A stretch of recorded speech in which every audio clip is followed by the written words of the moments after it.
Comenzamos casi sábado por FM Graffiti 87.9 en Mar del Plata. Viernes de 19 a 20 horas. Vamos a saludar ahora a Pablo Aceto. Bueno, el programa lo hacemos Gloria Álvarez y Pablo Aceto. Bueno, ¿no? Y están las columnas de Carlos Matos, Carlos Juncos, claro, y Alberto Cortés. Y Alberto Cortés también. Muy bien, muy buenas noches, acá por el aire de Graffiti. Recuerden que nos pueden escuchar por el canal de YouTube, Prohibido Olvidar, y también por Telegram, YouTube, TikTok y Facebook. Ajá, muy bien. Bueno, Pablo, vamos entonces, después de los saludos, a la columna internacional de Carlos Juncos. Muy buenas tardes, estimados oyentes. Sean todos muy bienvenidos a esta nueva entrega de la columna internacional para el programa Casi Sábado, que se emite todos los viernes a partir de las 19 horas por Radio Graffiti, FM Mar del Plata. Bueno, y como hacemos siempre, haremos una pequeña alusión al clima en nuestra ciudad, que viene teniendo unos días bastante fríos, sobre todo las noches bastante frías, y con unos días a veces nublados y a veces con sol, como de costumbre. Este jueves ha estado muy lindo, con un sol brillante todo el día y con un lindo clima para salir a pasear. Pero de todas maneras con bajas temperaturas, como es lógico por la época del año. De todas maneras, nada impide a los ciudadanos de Mar del Plata y a los visitantes que eventualmente están aquí disfrutar de esta maravillosa ciudad y de la costa del Atlántico Sur, que es como siempre un espectáculo increíble. Bueno, dicho todo esto, pasemos entonces a las noticias que hemos preparado para ustedes con respecto al ámbito internacional. Hay bastantes noticias, han ocurrido algunas cosas que, ya venían ocurriendo, como la guerra entre Irán, que parecía que había entrado en una etapa de calma y de negociación, pero que se ha recrudecido. También ha habido elecciones aquí cerquita, en nuestro barrio, aquí en América Latina, así que vamos a recurrir a nuestra querida amiga Inaya para que nos dé un resumen de las noticias internacionales más relevantes de esta semana. Bueno, Inaya, bienvenida y adelante. Tensión extrema y amago de acuerdo entre Estados Unidos e Irán. La agenda global estuvo dominada por una peligrosa escalada militar. Luego de que Washington atacara objetivos en Irán tras el derribo de un helicóptero Apache, Teherán respondió bombardeando bases estadounidenses en Kuwait, Bahrein y Jordania, anunciando además el cierre del estratégico estrecho de Hormuz. Sin embargo, en las últimas horas, el presidente Donald Trump canceló nuevos ataques programados y sugirió la existencia de contactos de alto nivel para un principio de acuerdo de paz. Estallido de violencia e intolerancia en Belfast. La capital de Irlanda del Norte sufrió graves disturbios y ataques dirigidos contra la población inmigrante, desencadenados tras el intento de decapitación de un vecino a manos de un ciudadano sudanés. Grupos de enmascarados incendiaron vehículos y viviendas de extranjeros, lo que obligó al primer ministro británico Keir Starmer a advertir que se castigará severamente la incitación al odio en redes sociales. Comienzo del Mundial de Fútbol 2026. En el plano deportivo y social, arrancó oficialmente la Copa del Mundo en Norteamérica. Las primeras jornadas se vieron marcadas por el entusiasmo de los partidos inaugurales, como el debut de México ante Sudáfrica, pero también por la preocupación organizativa ante las olas de calor extremo y humedad tropical, que afectan a gran parte de las sedes. Ajustado conteo electoral en Perú, a nivel regional, el escrutinio de las elecciones presidenciales peruanas mantiene al país en vilo. La candidata Keiko Fujimori y Roberto Sánchez protagonizan un recuento voto a voto sumamente ajustado, donde la diferencia se reduce apenas a cientos de sufragios mientras avanza el cómputo oficial. Así es, Inaya. Estamos en una situación complicada. Esta que mencionabas sobre Irlanda es una situación que se está dando en muchos países, porque, como siempre, las decisiones políticas de un grupo muy selecto de señores, las paga siempre la gente, ¿no? Las pagamos todos nosotros, los ciudadanos de a pie. Y en esas decisiones me refiero a, por un lado, permitir la inmigración, que es una cosa necesaria y es un buen gesto, digamos, pero se ha producido una inmigración muy grande que ha ocupado el territorio, sinceramente, algunos países se ven como ocupados en su territorio, y eso genera roces y genera choques. Y estas cuestiones culturales que no se adaptan a la nueva realidad son bastante complejas. De todas maneras, me quedo con el tema de aquí, de nuestro vecindario, de nuestro barrio. Hablemos un poco sobre las elecciones en Perú. A ver, ¿qué está pasando allá, Inaya? La segunda vuelta presidencial en Perú se define voto a voto. Con casi el 96% escrutado por la OMPE, el candidato de izquierda Roberto Sánchez lidera con el 50.07% frente al 49.93% de la derechista Keiko Fujimori, una diferencia de apenas 23.000 votos. Se espera que el resultado definitivo dependa del voto de los peruanos en el extranjero y de las actas de zonas rurales remotas. Sí, es cierto que está complicado las elecciones en Perú. Parecía que iban a ser mucho más simples, pero no, se ha complicado bastante. Ahora me gustaría saber, digamos, como para ir conociendo, digamos, quién es el candidato Sánchez, ya que por lo pronto parece que lleva la mayor cantidad de votos. ¿Podés decirme algo sobre él? Roberto Helbert Sánchez Palomino, 57 años, es un psicólogo y político peruano de tendencia progresista e izquierda, que actualmente compite en la segunda vuelta presidencial bajo las siglas del partido Juntos por el Perú. Aquí tienes un perfil rápido para entender quién es y de dónde viene. Trayectoria política. Es congresista de la República para el periodo 2021 a 2026. Ganó mayor notoriedad pública al desempeñarse como ministro de Comercio Exterior y Turismo durante el convulso gobierno de Pedro Castillo, entre 2021 y 2022. Su salto a la segunda vuelta. Su paso al balotaje fue la gran sorpresa de la primera vuelta, logrando capitalizar gran parte del voto descontento, del sector rural y de los movimientos sociales del país. Propuestas principales. Su programa político está fuertemente enfocado en el combate a la desigualdad socioeconómica, la descentralización, la industrialización del país, el reconocimiento de un Estado plurinacional y la propuesta de redactar una nueva constitución para Perú. Los cuestionamientos. Sus detractores y opositores critican con fuerza su pasado vínculo con el gobierno de Pedro Castillo, caracterizado por la inestabilidad institucional, y expresan temor ante un modelo económico con mayor intervención estatal. En este momento se encuentra en un virtual empate técnico contra Keiko Fujimori, apelando a la calma y pidiendo esperar pacientemente el escrutinio del 100% de los votos. Esta situación no es nueva en Perú, ¿no, Inaya? Porque si mal no recuerdo, 10 años ya ha tenido como 10 presidentes, es decir, nadie logra terminar su mandato. ¿Vos me podrías hacerme una lista de todos los presidentes que ha tenido Perú en estos últimos 10 años? En los últimos 10 años, Perú ha tenido 8 presidentes debido a una profunda crisis política. La lista incluye a 1. Pedro Pablo Kuczynski, 2. Martín Vizcarra, 3. Manuel Merino, 4. Francisco Sagasti, 5. Pedro Castillo, 6. Dina Boluarte, 7. José Gerí, 8. José María Balcázar, actual presidente encargado desde febrero de 2026. Terrible esta situación, increíble esta cuestión en Perú. Ahora, ayúdame a entender un poco, a ver, ¿cuáles son las razones para que esto ocurra? Esta inestabilidad tan extrema se debe a una combinación de leyes internas, fragmentación política y escándalos de corrupción. Las principales razones son: un Congreso muy poderoso. La Constitución peruana permite al Parlamento destituir a un presidente de forma relativamente fácil y rápida mediante la figura de vacancia por incapacidad moral permanente, un concepto ambiguo que se ha usado como arma política. Fragmentación y falta de partidos fuertes. Los presidentes suelen ganar sin una mayoría en el Congreso y sin partidos sólidos que los respalden. Al gobernar en minoría, quedan completamente a merced de la oposición legislativa. Corrupción endémica. Prácticamente todos los mandatarios de la última década han sido investigados o salpicados por graves escándalos de corrupción, como el caso Odebrecht o negociaciones irregulares bajo la mesa, lo que sepultó su legitimidad y aceleró sus caídas. Sucesiones en cadena.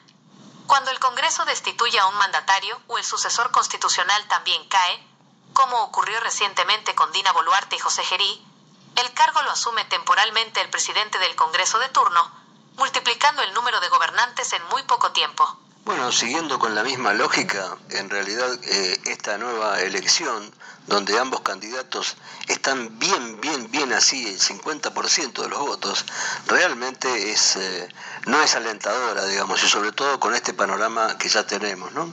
Con esta historia reciente.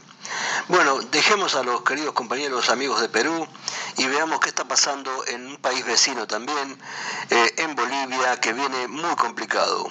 ¿Qué me puedes contar sobre eso, Inaya? La situación en Bolivia atraviesa un punto de extrema gravedad y asoma al país a un inminente estado de excepción. Tras más de 40 días de protestas y bloqueos de carreteras que mantienen virtualmente paralizadas y desabastecidas a las principales ciudades, el conflicto político y social se ha radicalizado por completo. Los ejes centrales para entender la crisis actual son los siguientes: ley de estado de excepción y militarización. Tras una maratónica sesión legislativa, el Parlamento aprobó y el presidente Rodrigo Paz Pereira promulgó la Ley de Regulación de Estados de Excepción. Esta norma faculta legalmente al Ejecutivo a desplegar a las Fuerzas Armadas para desbloquear las rutas por la fuerza.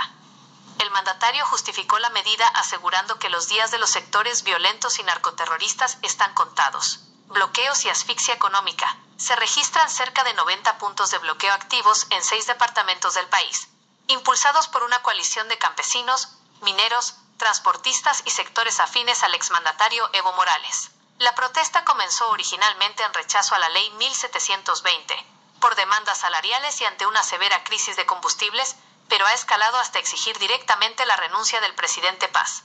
El impacto diario es crítico. Desabastecimiento severo. En ciudades como La Paz y Cochabamba hay desesperación por la falta de alimentos básicos, medicamentos e insumos. Inflación disparada. Solo durante el último mes, los precios de la canasta básica subieron de manera drástica, superando el 5% en la capital. Colapso logístico.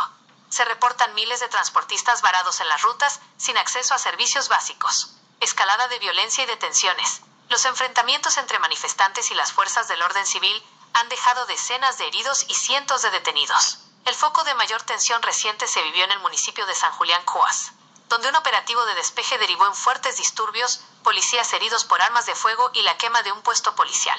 Asimismo, la reciente detención del líder campesino Vicente Salazar ha avivado las denuncias de persecución política por parte de los manifestantes, quienes ya han reforzado su presencia en los accesos a la capital. La fractura interna y la advertencia de Cochabamba, el escenario político está completamente polarizado. Mientras el gobierno busca recuperar el control territorial apelando a la intervención militar, desde el bastión sindical del Trópico de Cochabamba, los sectores evistas advirtieron que si se llega a decretar formalmente el estado de excepción, responderán con una convocatoria a la desobediencia civil generalizada y la toma de cuarteles militares. Paralelamente, la Iglesia Católica y la Defensoría del Pueblo están realizando llamados urgentes a un pacto social por la paz, intentando abrir una vía de diálogo antes de que la intervención del ejército en las carreteras desencadene un escenario de violencia aún mayor. Bueno, como vemos, la situación en Bolivia está realmente complicada, muy difícil. Esperemos que pueda resolverse sin que se llegue a la guerra.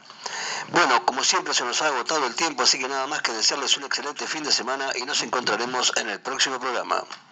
Muchas gracias, Carlos Juncos.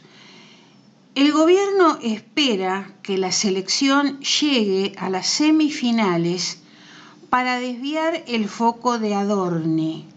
Milei estará en Estados Unidos para cuartos de final, pero teme que si el equipo argentino pierde, que lo acusen de mufa.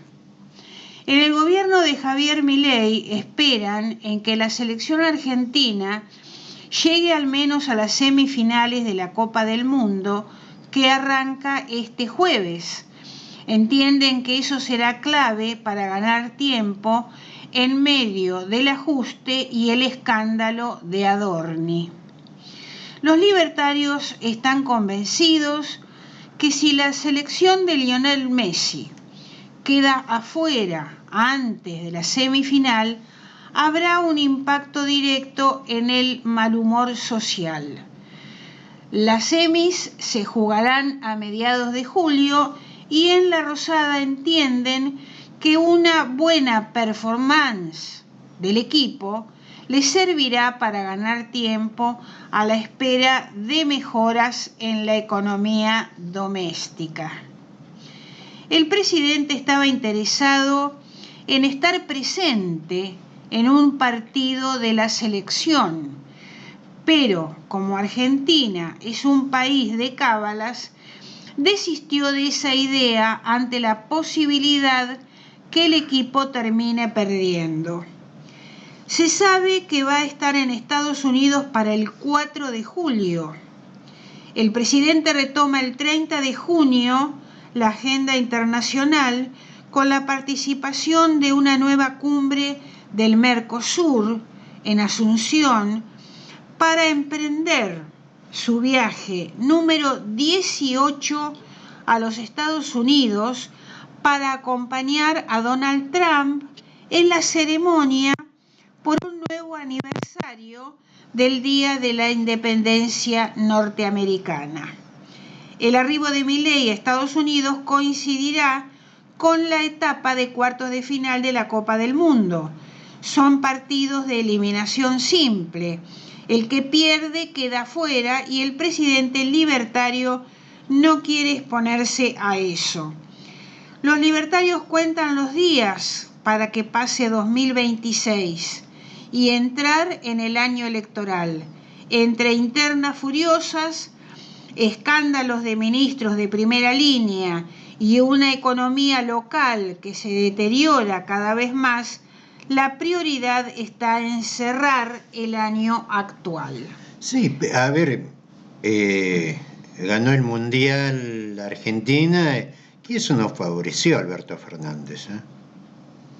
No, yo creo que por el contrario, que... porque ni siquiera los jugadores quisieron ir hasta la Casa Rosada. A ver, y salió no salió fueron campeón. A saludarlo. Ya, salieron campeones, digo, si no... Yo eso lo vi en el último superclásico, que siempre por lo común se veía la cargada de lo de Boca, lo de River, lo de Boca. No vi mucho en las redes sobre ese tema. Me llamó la atención eso. No, todavía me parece que el Mundial no se instaló en la gente. Me parece que está instalada otras preocupaciones. Claro, ¿no? sí. Y no sé si el tema del Mundial, yo no veo la gente hablando sobre el tema. Porque si hay gente que no llega a fin de mes, está más preocupada por el tema de comprar comida por el Mundial. No veo, no escucho conversaciones. Quizá con el desarrollo del campeonato sí vaya uno a saber. Interesando, ¿no? Bueno, dejamos aquí la charla y vamos a tu nota, Pablo, en Cazador de Noticias. El negocio de la inteligencia artificial pone en riesgo la energía y el agua de los argentinos. El artículo que compartís pone sobre la mesa una de las discusiones más intensas y urgentes a nivel global en este 2026. El costo físico e invisible de la era digital. Mientras que la inteligencia artificial se suele percibir como algo abstracto que vive en la nube, la realidad es que depende de una infraestructura terrestre masiva con un apetito voraz de recursos naturales. Las declaraciones de Pablo Aceto tocan 3 puntos centrales que conectan la geopolítica de la tecnología con la realidad socioeconómica argentina. 1. La paradoja de la infraestructura, la huella física. El informe de la ONU que menciona el texto refleja un problema real. Los centros de datos, data centers, necesitan millones de litros de agua dulce por día para los sistemas de refrigeración que evitan que los servidores se derritan, además de un flujo eléctrico constante y colosal. La proyección para el 2030 de triplicar el consumo eléctrico actual, equiparándolo a naciones enteras, muestra que la IA no es limpia por defecto, es una industria pesada. 2. El caso de la Patagonia y el megaproyecto Stargate. Históricamente, el sur argentino se ha visto como un territorio ideal para centros de datos debido a sus bajas temperaturas naturales, lo que reduce el costo de enfriamiento y su potencial eólico. Sin embargo, como advierte el dirigente socialista, si estas inversiones no se planifican con un estricto control de impacto ambiental, corren el riesgo de estresar las redes eléctricas locales, consumiendo la energía que necesitan las industrias y los hogares de la región, afectar las napas acuíferas, en zonas que ya arrastran problemas de sequía o de acceso al agua para la población y la agricultura. 3. La soberanía de los recursos y el debate tarifario, el nudo político del argumento de Aceto, está en quién se beneficia del desarrollo y quién paga el costo. Su crítica apunta a que el entramado de concesiones y privatizaciones energéticas que viene recorriendo las distintas gestiones presidenciales del país termina configurando un escenario donde la infraestructura construida por el Estado podría terminar subsidiando indirectamente el negocio de multinacionales tecnológicas. El riesgo latente es que la demanda corporativa, que paga en dólares, encarezca aún más las tarifas dolarizadas que pagan los usuarios residenciales argentinos en pesos. El dilema de fondo no es si la inteligencia artificial es buena o mala, sino bajo qué reglas se instala. ¿Será una herramienta regulada para potenciar el desarrollo local o se convertirá en un modelo extractivista donde el país pone los recursos básicos y otros se llevan las ganancias? Los centros de datos de inteligencia artificial, IA, procesan volúmenes de información tan inmensos que sus chips, unidades de procesamiento gráfico o GPU, generan temperaturas extremas. Si no se enfrían constantemente, los servidores se queman. El problema es que los modelos de IA generativa actuales requieren chips mucho más potentes que las búsquedas tradicionales en Internet, lo que ha disparado la necesidad de refrigeración y, en consecuencia, el consumo de agua dulce y electricidad. A continuación, te explico técnicamente cómo funcionan los sistemas tradicionales y qué alternativas se están implementando para frenar el impacto ambiental. 1. ¿Cómo funcionan los sistemas de enfriamiento tradicionales? La mayoría de los centros de datos actuales utilizan dos métodos principales, que a menudo se combinan. Enfriamiento por aire y torres de evaporación, el método más gastador. Es el sistema más común. El aire caliente generado por los servidores es empujado por ventiladores hacia un intercambiador de calor. Para enfriar ese intercambiador se utiliza agua en una torre de enfriamiento evaporativo. El proceso: el agua se evapora en la atmósfera para disipar el calor, similar a cómo el cuerpo humano suda para enfriarse.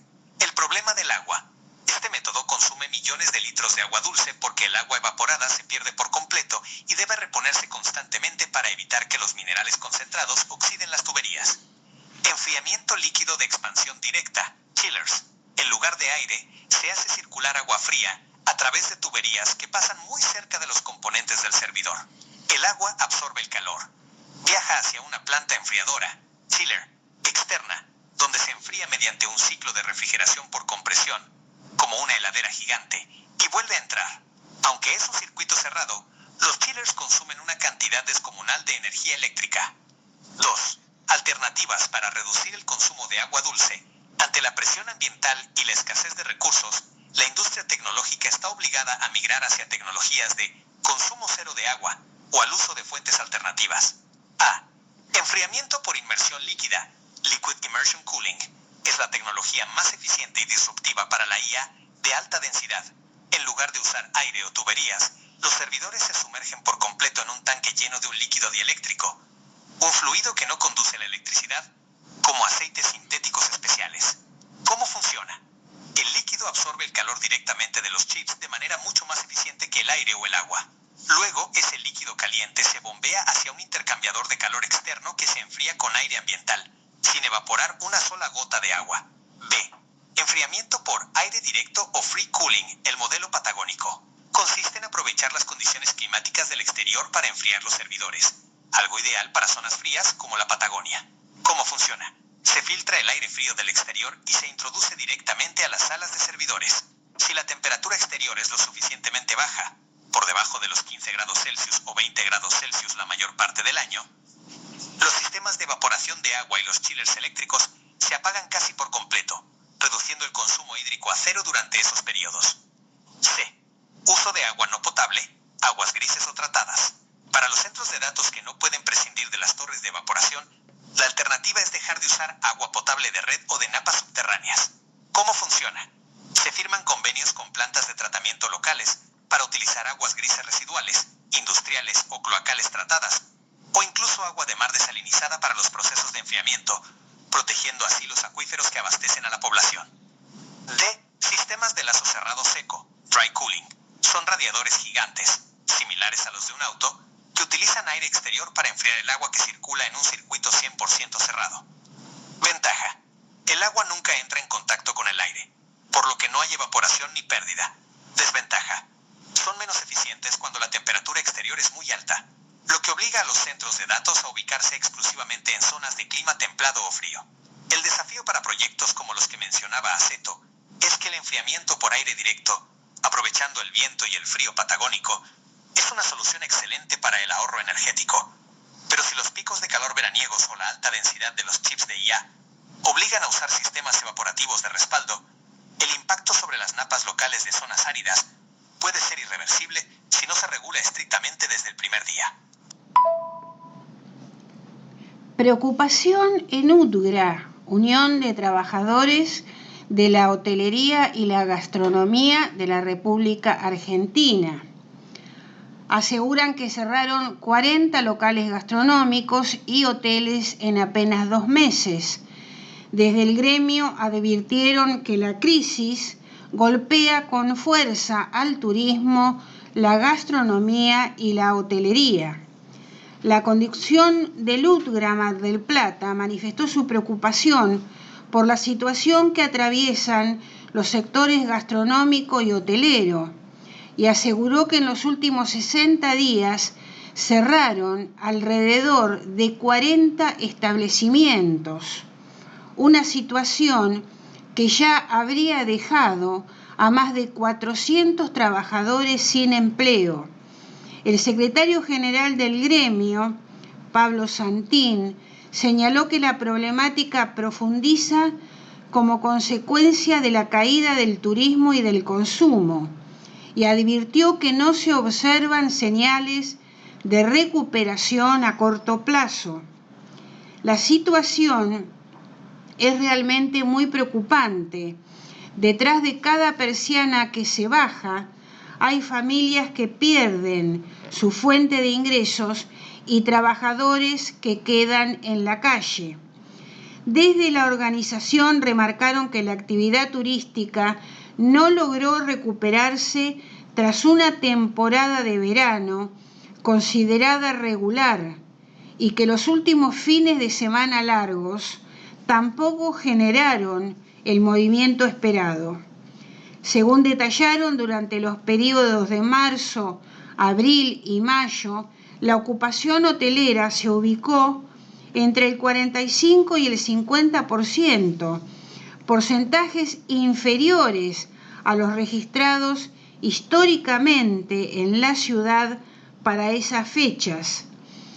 A este escenario se suma la pérdida del poder adquisitivo, una situación que, según UTGRA, repercute directamente en el nivel de consumo y en la actividad económica.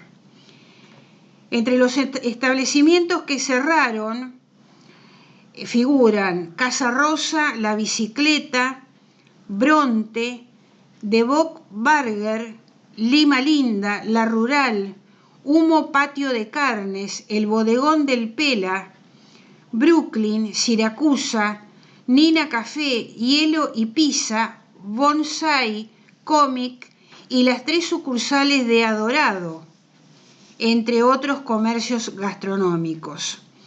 En el sector hotelero se mencionaron los cierres de los hoteles Dodo, Sir, Nuevo Boulevard, Castelar, Castelmar y Cervantes. Todos los días trabajamos para defender cada puesto de trabajo, pero la realidad es que la situación se vuelve cada vez más difícil. Por eso le exigimos al Gobierno Nacional medidas que reactiven el turismo, el consumo y la producción, concluyó Pablo Santín. Muy bien, dejamos aquí y vamos, Pablo, a la columna de Carlos Matos. Alicia, la chica de la bicicleta. Hola Carlos, ¿qué tal Pablo? ¿Cómo estás, Gloria? Hoy no vamos a hacer la segunda parte acerca de la discapacidad y la inteligencia artificial. No, lo vamos a dejar para la semana que viene. Hoy es un momento de parar las rotativas, de hablar de otras cosas, de dar lugar al sentimiento, a la emoción, a la fraternidad, al espíritu de solidaridad y a los más lindos recuerdos de aquellas personas que anónima y voluntariamente ayudaron a levantar instituciones. El sábado pasado partió hacia las estrellas Alicia Marcela Beigum, una de las primeras voluntarias de la Biblioteca Parlante. Alguien que siempre iba a la biblioteca preguntaba qué había que hacer. Se hizo amiga de todos nosotros. Venía en su bicicleta violeta. Ella conocía algo acerca de la discapacidad visual. Había tenido en el colegio secundario una compañera. No, en la primaria creo que fue. Bueno, como se darán cuenta, la emoción también confunde algunos recuerdos. Sí, en la escuela primaria había tenido una compañera ciega, en los primeros procesos de inclusión e integración. Cuando se enteró que su compañera de la primaria también formaba parte del grupo de la biblioteca parlante, que se acababa de inaugurar el 10 de febrero del 83, se acercó con Alejandra, su hermana, y después siguió concurriendo. Venía día por medio en su bicicleta violeta a preguntar qué hacía falta, a cebar unos mates, a ayudar a clasificar casetes, a ayudar a acomodar el mobiliario, ya que la biblioteca recién se estaba levantando. Era una joven que en ese momento tenía 16 años. Cumpliría los 17 el 1 de mayo del año 83. Siempre alegre, siempre con la palabra precisa, interesándose por todo, colaborando con cada uno de los usuarios y de las usuarias para ir a hacer algún trámite, para leer un libro, leer un apunte o una receta médica o cualquier papel que los chicos y las chicas que asistían a la biblioteca necesitaran leer y acceder a esa información. También Alicia aprendió braille, hizo transcripciones para la biblioteca, grabó libros, colaboró también en la puesta de escena del primer grupo de teatro de personas con discapacidad visual de Mar del Plata, que actuó en la biblioteca, en la realización de la obra La espera trágica de Eduardo Pavlovsky. Ella no actuó, pero sí colaboraba. Colaboró con Graciela Torres, que era quien dirigía el grupo. Y fueron pasando los años. Y Alicia se hizo amiga nuestra, compinche de todos nosotros. No solamente en la biblioteca, sino también en las salidas planificadas con la Escuela 504, con otros grupos, en la ida al Little Park, ya desaparecido, haciendo de asistente, colaborando con la guía de las personas ciegas y con baja visión. Actuó también en el encuentro de coros organizado en la Biblioteca Parlante, encuentro de coros en el que estuvo la Escuela de Canto Coral, el coro juvenil de la Universidad Nacional de Mar del Plata y el coro de la Iglesia Luterana, coro al que Alicia Marcela Beigum pertenecía. Pasaron los años, llegó 1988, conoció a quien fuera su marido, se casó. Como tantos argentinos y argentinas se fueron a vivir al extranjero. Después de unos años regresaron. Y siempre atenta, siempre solidaria, ayudando en forma anónima, colaborando en forma anónima, siendo amiga y hermana de todos nosotros. El sábado pasado, seguramente en su bicicleta violeta, Alicia partió hacia las estrellas. Debió enfrentar un montón de situaciones por su salud. Se llevó un pedazo de nuestra adolescencia y nos dejó un pedazo de nuestra adolescencia. Se llevó aquellos mates, pero también nos dejó los recuerdos, las alegrías de los mates compartidos. Nos dejó un ejemplo grande, sí.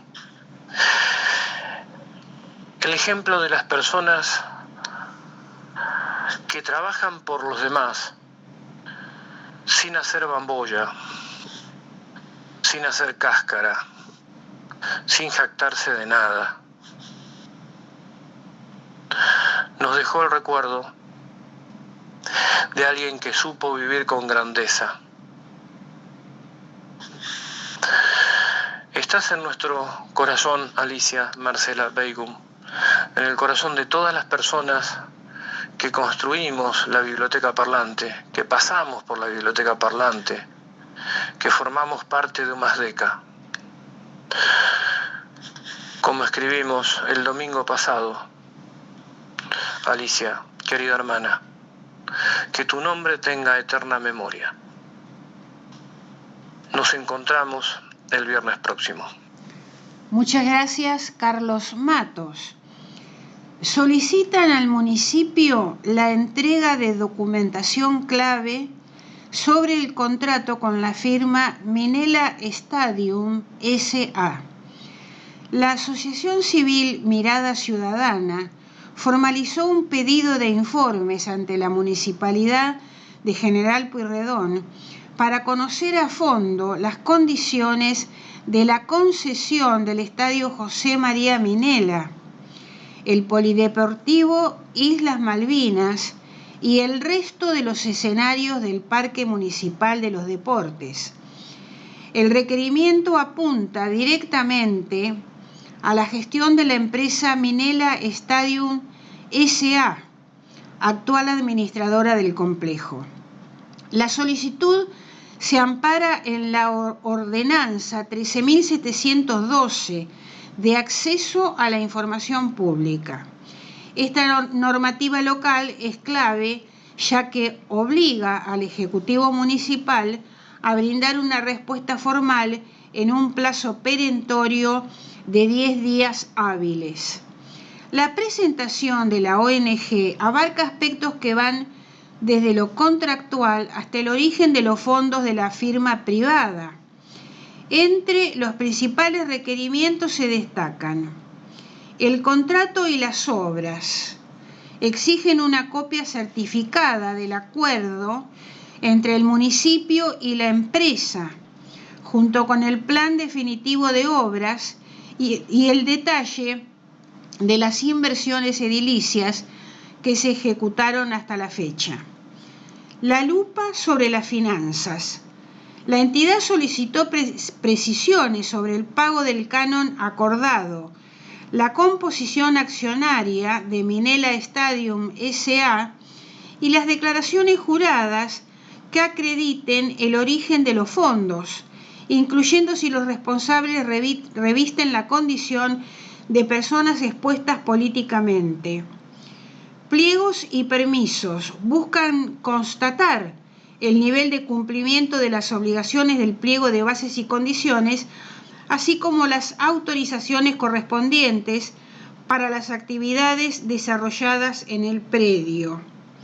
Uno de los ejes centrales del pedido hace foco en el estado actual de la tribuna techada del Estadio Mundialista, la cual permanece clausurada desde hace años debido a graves fallas estructurales.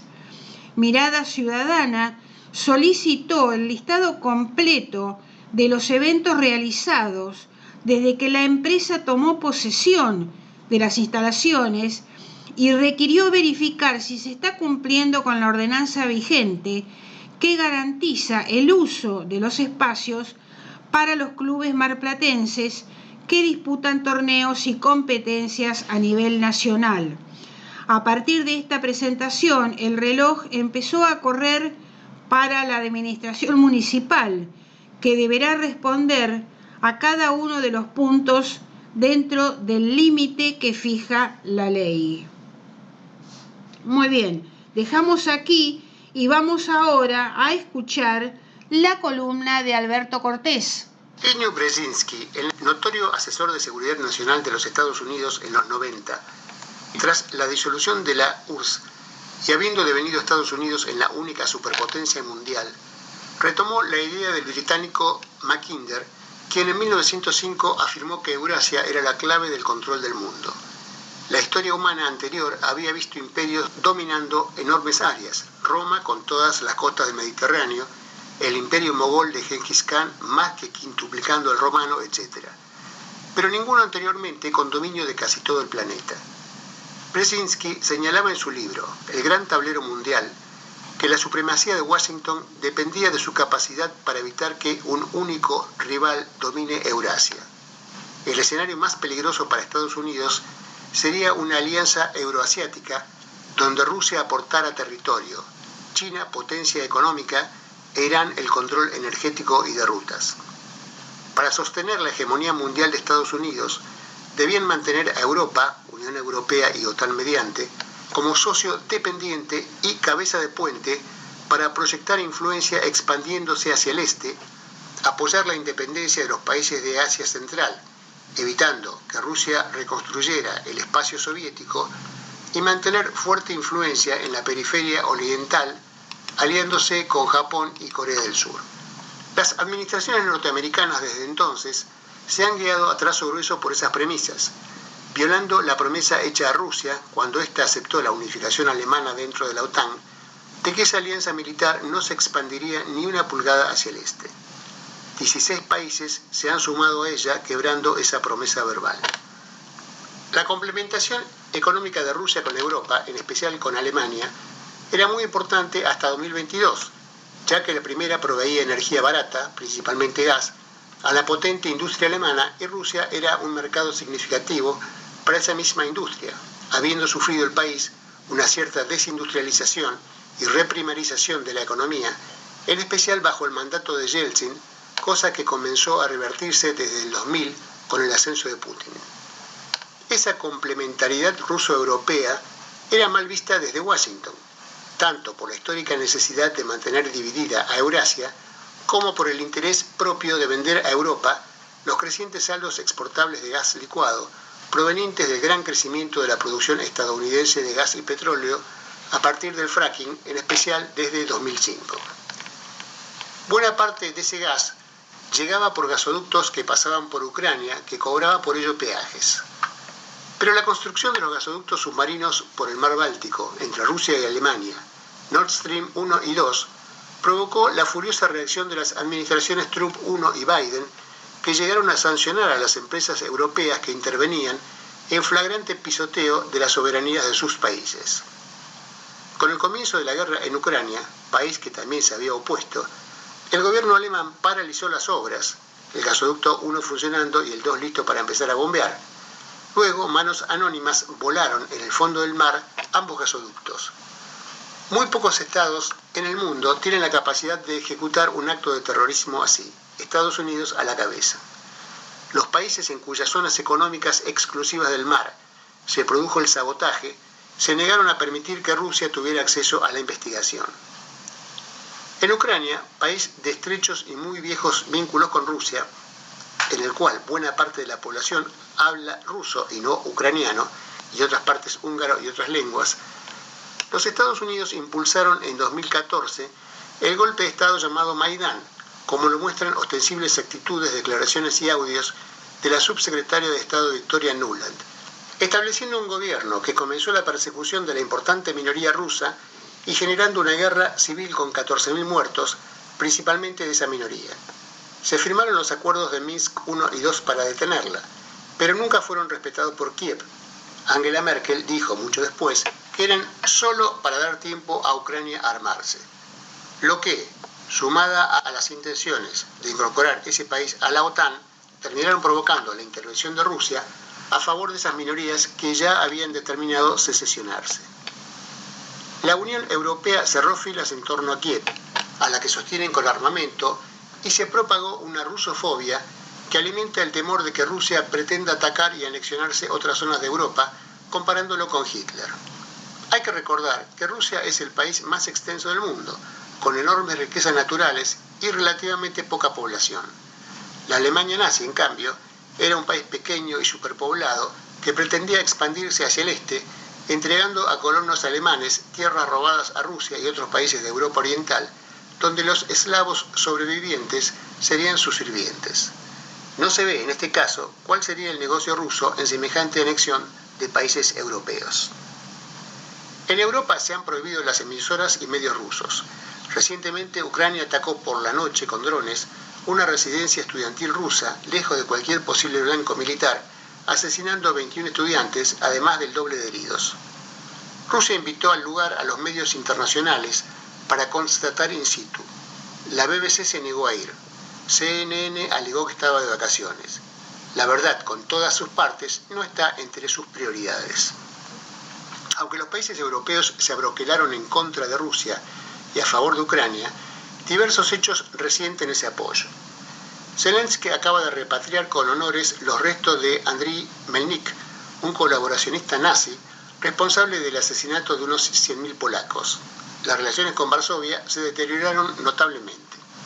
En Hungría perdió las elecciones Viktor Orbán, con ciertas simpatías hacia Moscú, lo que entusiasmó a Zelensky. Pero el nuevo premier, Peter Magyar, condicionó la mejora de las relaciones al reconocimiento de derechos de la minoría húngara en Ucrania. En este contexto, Europa restringió notablemente la compra de hidrocarburos baratos rusos, pasando a comprar los mucho más caros norteamericanos. Rusia reemplazó a estos vecinos ex clientes por otros mercados, en especial China e India. Parte de los que llegan a Europa ahora siguen siendo rusos, pero revendidos, más caros obviamente, por la India. Trump no eximió tampoco a Europa de su guerra arancelaria contra el planeta. Se terminó firmando un acuerdo que la mayoría de los analistas consideran ruinoso para Europa, aunque la presidenta de la Comisión Europea haya dicho que era el mejor posible en estas condiciones. Además, exigió a los europeos aumentar su gasto militar, primero al 2% y luego al 5% del PBI. Ya la competitividad industrial europea, en especial alemana, se vio severamente afectada por la renuncia al gas barato ruso y luego empeorada por el aumento de los precios del combustible debido a la guerra de agresión israelí-norteamericana contra Irán. El premier alemán se sinceró diciendo que Estados Unidos está siendo humillado y carece de estrategia en ese conflicto, provocando fricciones con Washington, que pretende que se le disciplinen, no solo económicamente, sino también verbalmente. Al provocar la guerra de Ucrania, que ésta viene perdiendo, Estados Unidos avanzó enormemente en separar a Rusia de Europa Occidental, pero esta última paga un enorme costo y se resigna a uno aún mayor al aceptar las condiciones norteamericanas, que en definitiva significan resignar el estado de bienestar. En cambio, su propia política ayudó a acercar aún más a Moscú, Beijing y Teherán, lo que más temían sus propios estrategas. En las conversaciones ruso-norteamericanas, uno de los temas reflotados es el ambicioso proyecto de un puente-túnel en el estrecho de Bering que separa Alaska de Siberia. De concretarse el proyecto, que algunos llaman ahora Putin-Trump, sería un estruendoso pito catalán de Estados Unidos a Europa, a la que le prohibió comprar gas ruso y le saboteó el gasoducto para desarrollar en cambio infraestructura de comunicación directa Estados Unidos-Rusia. Zbigniew Brzezinski, el notorio asesor de seguridad nacional de los Estados Unidos. Nos vamos. Recordamos que los miércoles estamos con Prohibido Olvidar de 9 a 10 horas y los viernes con Casi Sábado de 19 a 20 horas por FM Graffiti 87.9 en Mar del Plata. Nos despedimos con un tema musical. Vamos a escuchar a Teresa Parodi, Pedro Canoero. Saludos para todos.